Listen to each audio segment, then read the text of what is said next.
इस सभागार में उपस्थित सभी आदरणीय विधायकगण, मंच पर विराजमान जम्मू कश्मीर पुलिस के महानिदेशक श्री नलिन प्रभात जी, प्रमुख सचिव गृह Shri Chandrakar Bharati ji, commissioner secretary GAD Shri M Raju, Jammu के मंडलायुक्त श्री रमेश कुमार जी,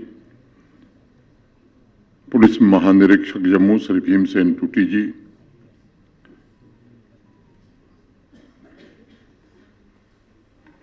जम्मू कश्मीर प्रशासन के अन्य वरिष्ठ अधिकारीगण, सभागार में उपस्थित सभी शहीदों के परिजन और नियुक्ति पत्र पाने वाले बहनों, भाइयों, देवियों, सज्जनों और मित्रों, आज इस सभागार में उपस्थित सभी टेरर विक्टिम फैमिलीज को मैं सबसे पहले नमन करता हूं और इस संभाग के सभी 10 जिलों के सच्चे शहीदों को श्रद्धांजलि भी अर्पित करता हूं।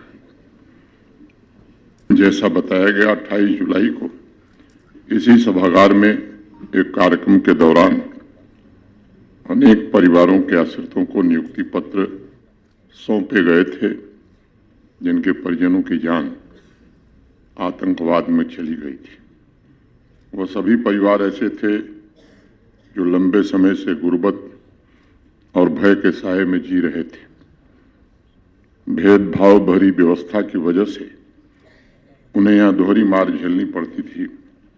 एक तरफ तो आतंकवादियों ने उनके घर में अंधेरा किया था और दूसरी तरफ कुछ ऐसी असंवेदनशीलता सरकार और प्रशासन में थी जिसकी वजह से ऐसे लोग हाशिए पर जीने के लिए मजबूर थे। अभी इसी संसद के सत्र में एक आंकड़ा रखा गया और उस आंकड़े का जिक्र करना मैं जरूरी समझता हूं। जब से आतंकवाद जम्मू कश्मीर में शुरू हुआ और 2019 तक जम्मू कश्मीर में 41,949 41,949 ये सिविलियंस मारे गए थे। अब इसके पीछे स्वाभाविक रूप से आतंकवाद और अलगाववाद था और उसका इकोसिस्टम था। 28 जून 2005 को कोटरंका रजौरी के रहने वाले धर्म सिंह तथा 4 अन्य व्यक्तियों की आतंकवादियों ने बेरहमी से हत्या कर दी। आप सबके ध्यान में है कि आतंकवाद के दौर में बड़ी संख्या में जम्मू कश्मीर के नागरिकों की जान आतंकवादियों ने ली थी। ऐसे टेरर विक्टिम फैमिलीज के नेक्स्ट ऑफ किन को सरकारी नौकरी मिले, इसका एक अभियान 13 जुलाई से हमने शुरू किया था।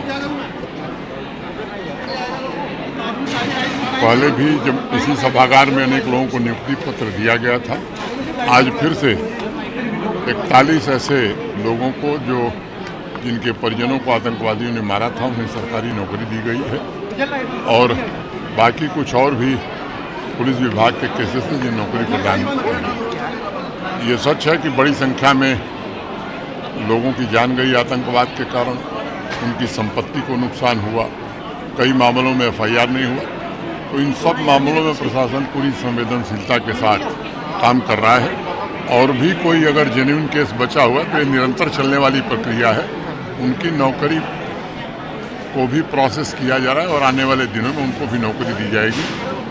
अगर किसी मामले में एफआईआर नहीं हुई थी तो नई एफआईआर होकर के मामले का इन्वेस्टिगेशन और दोषियों को दंड दिलाने का काम जारी है और ये अनवरत चलता रहेगा। तो राज्यपाल जी, कई ऐसे आतंकवाद के जो पीड़ित लोग हैं उनका कहना है कि पिछले 30 वर्षों से इंक्वायरी नहीं हुई, केस बड़ी धीमी गति से चल रहा है। क्या कहेंगे आप इस पर?